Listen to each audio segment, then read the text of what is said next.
Yo, what is going on, everybody? My name is Midi80 and welcome into the channel. Today we are here with episode 11 of the hottest series on the internet, Platinums from the Past, where we dust off those old games and we clean up any trophies we never got. On today's episode we have none other than Tales of Xillia. This is one of the games in the Tales series that is still coming out with games to this day. We started this game back on August 9th of 2013, and we're missing quite a few of the trophies. Let's hop over and let's see what we need to clean up here. All right, looking here at the trophies, we can see that we're missing just about every single one of them. There are a total of 46 trophies for this platinum, and we have 2 of them. So that means we are missing 44 trophies in this game that we started over 11 years ago. We have quite the grind ahead of us, so let's not keep you guys waiting too much longer, and we'll get started on this grind. Quick disclaimer here, we did get one of the trophies one morning and did not have everything set up for recording, so it is lost to the void forever. That trophy was Elongating Staff Adept and would have fallen under the skill trophy section later on. Because of that, we're going to go ahead and start the counter at 3 and just go from there. Well, I apologize for the inconvenience, and we'll look to improve and do better in the future. Sorry about that, but please enjoy the video. Trying something new here, guys. I want to give a little background for this game, or at least a little bit of what it's about. Tales of Xillia is a game in the Tales series. From my understanding, all of the Tales games are set in their own timeline or universe, so they don't really have anything to do with one another. In this game here, you can choose to play as 2 different characters. Jude, a student in a college trying to become a doctor, or Mila, the Queen of the Spirits, who you'll learn what that is later on throughout the story. To get this platinum, you have to play as both characters, so you will get the opportunity to play as both and view both perspectives. In this game, the spirits that power the world and give people the ability to use different arts are dying, and you go on a huge adventure to find out why and try to stop it. This is your typical JRPG game where you run around, fight enemies, level up, build up a motley crew of party members who wouldn't ever really travel together if the current world circumstances or situations didn't call for it. The game itself is full of fighting, laughs, and lots of passion to achieve each character's personal goals. There are many side quests you can pick up that fill the holes in the backstories of all the characters and will answer a lot of questions. With that quick little starter guide to the game done now, let's hop over to that first category, trophies, and see what we did to collect them.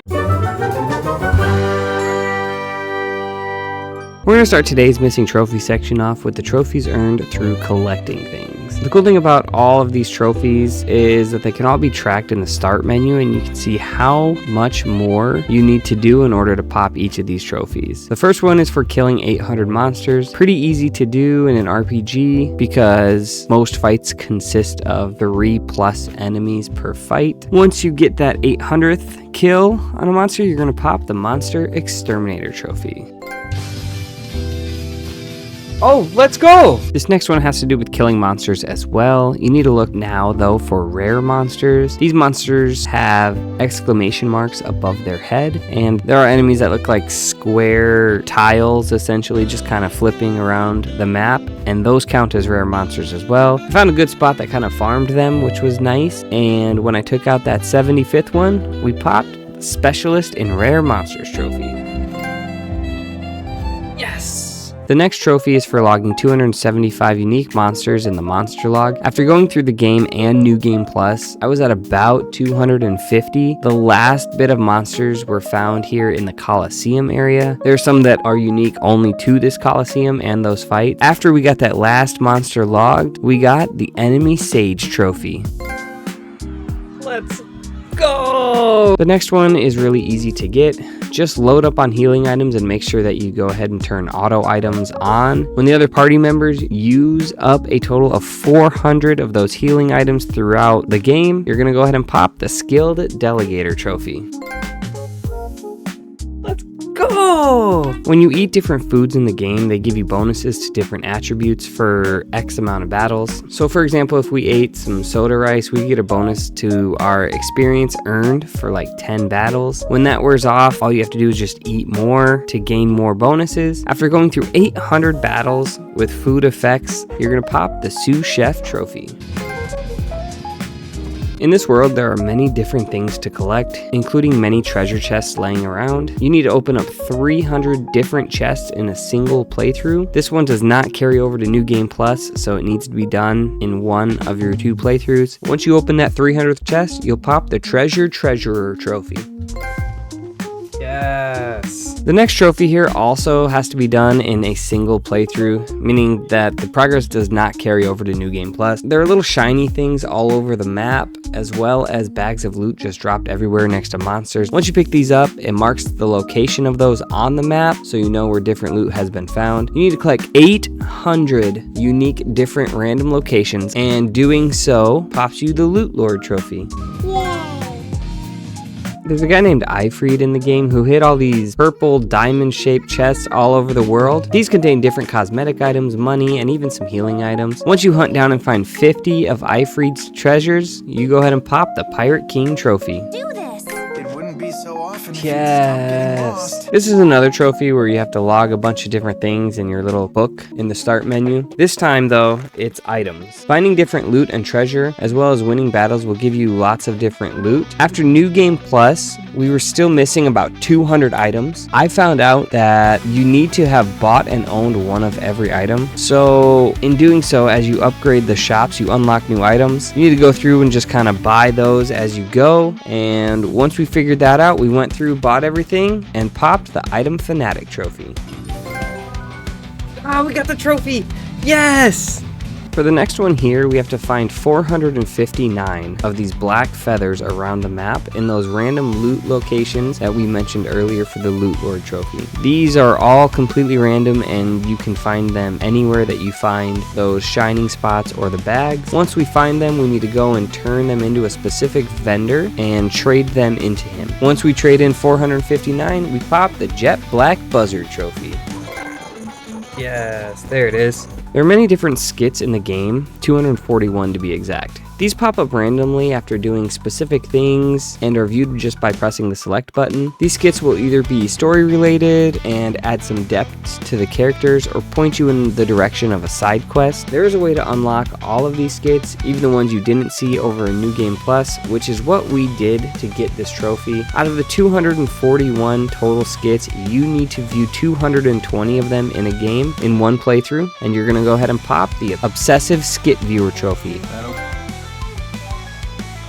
Let's go. This last trophy here is honestly one of the hardest trophies in my opinion to get in the game. There are a total of 99 or 97, depending on the character that you're playing, sub-events in the game, and about 1/3 of those are missable. For this trophy, you need to complete 90 different sub-events in one playthrough, meaning progress doesn't carry over to New Game Plus. Thankfully, there's a nice guide I followed over on PSN Profiles that assured I didn't miss too many of them. These events vary from fighting enemies to collecting specific items, or even just watching a little cutscene at a certain point in the game. Even with this guide, we still ended up missing a couple, but once we finished that 90th one, we popped the sub-event superhero trophy. Yes! Let's go! These next trophies are all for using or witnessing different skills throughout the game with certain characters. Each character has different abilities that need to be used 150 times to pop these trophies. You can change characters in the pause menu, and these aren't too hard to get done, they just take a little bit of time. The first one is using Jude's Snap Pivot. This is done if you backstep an enemy's attack right before they hit you. You'll end up teleporting behind them, that's how you know you do it, and after you do it 150 times, you pop the Snap Pivot Adept trophy. Let's go. The next one here is with Alvin. His ability is Charge. You just have to hold the circle button and charge up your weapon. It will have like a bright whitish blue light around it. Once you do this enough times, you're gonna get the Charge Adept trophy. Let's go, we got another trophy. For the next one here, you need to be Elise. This one, all you have to do is hit the taunt button over and over. It puts her little stuffed animal, or Tipo, in and out of attack mode. After clicking the taunt button enough times, you're gonna go ahead and pop the Tipo Switching Adept trophy. For the next one, you need to be Rowan and cast different arts. While casting these, you need to sit and tap the circle button, and that will influence the art itself. In doing this 150 times, you're going to go ahead and pop the Art Tuning Adept trophy. Let's go. Another one. The next set of skilled trophies only happen when playing as a different character and being linked to a specific character. Some of these are easier than others, and again, need to be witnessed or forced 150 times. The first one here is for being linked with Jude. If you get knocked down on the ground while being linked with him, he'll teleport over to you and heal you and stand you up. After being knocked down and healed for the 150th time, you're gonna pop the Yeoman Healer Trophy. The next one is kind of random, and I really feel like there wasn't much control of how or when this one would happen. You need to be linked with Mila, and she'll randomly hold an enemy in place, create a circle around them, and bind them for like 4 seconds, and then you can attack or whatever. This one again is random, but after seeing it enough times, you get the Skilled Binder Trophy. The next one is for being linked with Alvin. It is best to be linked with him when there are enemies that guard a lot. He'll come over and break their shield or their guard, allowing you to attack. After this is done enough, you're gonna pop the Deft Breaker Trophy. Oh, let's go. We did it. When you're linked with Elise, what you want to do is go ahead and use up as much of your TP as you can. She has a special ability to drain TP from the enemies and replenish a little bit of yours. Easy enough to get here. After getting her to replenish your TP 150 times, you're going to pop the Soul Drainer Trophy. Yeah, let's go. For this one, you're going to want to be linked with Rowan. He will guard you from enemies using magical attacks by putting a nice magic barrier around you. After he protects you or other teammates 150 times, you're going to earn the Spirit Guardian Trophy. Yes! For the last one here, you're going to want to be linked with Leah. You want to have a move that knocks enemies on the ground. I prefer the Aqua Sweep art with Jude. And when they are knocked down, Leah will come over and attempt to steal an item from that downed enemy. After she steals 150 things, you're going to pop the Career Thief Trophy. We did it! For the next skill trophy we got here, we just have to get a 100-hit combo or more. To do this, there's a minimal damage skill you get at one point in the game, and you can activate that for any of your characters. For me, I used Mila and used her Spirit attack, which does a 10-hit combo each hit. With the minimum damage, it was doing 1 damage per hit. You just corner an enemy and spam it over and over again for as much as you can, and we were easily able to get that 100 hits, earning us the Combo Artiste trophy. Some sort of spirit at work. There we go. A big component of the game is linking with other characters. When you do this, it gives you the ability to use powerful attacks with those characters. There's a bar on the right side that fills up to certain levels. It has marks in the bar, and when you reach that point, you're able to use those powerful arts to attack the enemies. To get this trophy, you need to do 1,350 of these attacks. It seems like a lot, but realistically, you're using this 4 or 5 times a battle sometimes, so it adds up pretty quickly. And once you hit 1,350, you're going to pop the Leader of Links trophy. This next one goes along with the last trophy that we just talked about. The meter that allows you to do those linked attacks needs to fully fill up. From there, you're able to use an art that combos with the linked party member, and you're able to combo those off, chaining a bunch of those arts together. You can only chain them when the meter is full, and in order to get this trophy, you need to chain 450 arts together, and once you do that, you get the Forger of Change trophy. Why me? Oh, let's go! Every enemy has different stats that you can look up at any time. I think just by pressing the R1 button in a battle or in the pause menu under the enemy book catalog thing. During a battle though, you can check these and it'll reveal how much HP there is or what their strengths and weaknesses are. What we're going to look for here is the weaknesses. For this trophy, we need to exploit an enemy weakness, so just use arts that are strong against that enemy 1,350 times. And once you exploit those enemies' weaknesses, all those times, you're going to pop the Sadist trophy.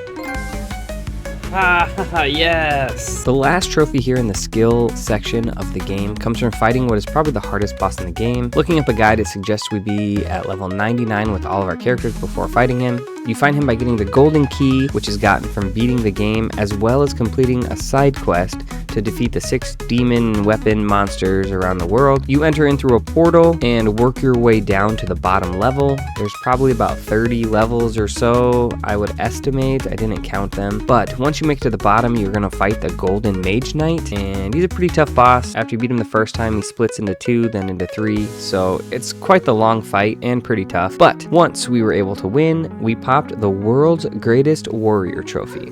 That's all right. World's greatest warrior, let's go! The next trophies all have to do with upgrading the 5 different shops. They need to get to their max level to achieve these trophies, and the max level for each shop is level 100. The best way to do this is to farm for specific materials, either through fighting enemies or picking up the random loot drop. You then need to find a vendor and upgrade that specific shop. Certain materials will get special boosts like ×2 or ×3 of their normal point upgrade value, and that's all random from what I've seen, and that's kind of what you want to go for, is matching those categories together. Once you upgrade the item shop, you're going to get the item shop magnate. The weapon shop will get you the weapon shop magnate. Armor shop gets you the armor shop magnate. The accessory shop gets you the accessory shop magnate. And finally, the food vendor gets you the food vendor magnate. Let's go. The last group of trophies in this set all have to do with maxing out the level of each individual character and learning all their abilities. The max level is 99 for each character, and you need to go to the little skill tree and make sure to learn all the abilities with the points you're given. It's just as simple as that. For maxing out Jude, you're going to get the black belt trophy. Mila gets you the Lord of Spirits. Alvin gets you the Mercenary of Legend. Elise gets you the Graduate Channeler. Rowan gets you the Genius Tactician. And finally, Leah will get you the Grandmaster to Be trophies. I'm so hungry, yes. I can't go on. And finally, we're going to go ahead and finish up the last category here as the story trophies. These are all trophies just earned through playing through the story, and the game is broken up into 4 chapters. After finishing the second chapter of the game, we're going to go ahead and earn the Traveler of Ray's Maxia trophy. As our eminent tactician figured out Let's how to go! get across The next one here is similar as the previous trophy, just continuing on the story and completing chapter 3. That one will earn you the Exposer of Ray's Maxia trophy. Let's go! The next one here is for completing the story or finishing chapter 4 with Jude specifically. Like I mentioned earlier, this game takes 2 playthroughs to fully platinum, and you get different parts of the story based on who you are playing with. After beating it with Jude, you will earn He Who Acts with Conviction trophy. Let's go. And here we are. The last trophy that we earned from this game was for beating the story with Mila. Once we grinded through her story and got to see things from her perspective, we popped She Who Upholds Her Conviction trophy, as well as the Lord of Xillia, the Platinum trophy. Woo, let's go! There it is, Platinum trophy! Let's go! And there we have it, folks. We have another Platinum in the books. This game was actually really fun to play, and I really did enjoy the story and all the little cutscenes and stuff that kind of fill everything in. The only thing I found a little annoying is the sub-events and how so many of them are missable. But other than that, like I said, it was fun, no complaints. The grind level 99 with all the characters was not that bad once we got over to New Game Plus, and none of the trophies were too crazy to get. I hope you guys did enjoy the video. Let me know what you guys thought in the comments down below, and don't forget to subscribe if you are new, and leave a thumbs up or thumbs down. Let's go ahead and watch this marble race and see what game we got next here.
Alright, here it is. Assassin's Creed 2 Ezio's Trilogy. Probably my favorite game in the entire Assassin's Creed series. Okay everyone, thanks again and we'll see you next time. Now get the heck out of here.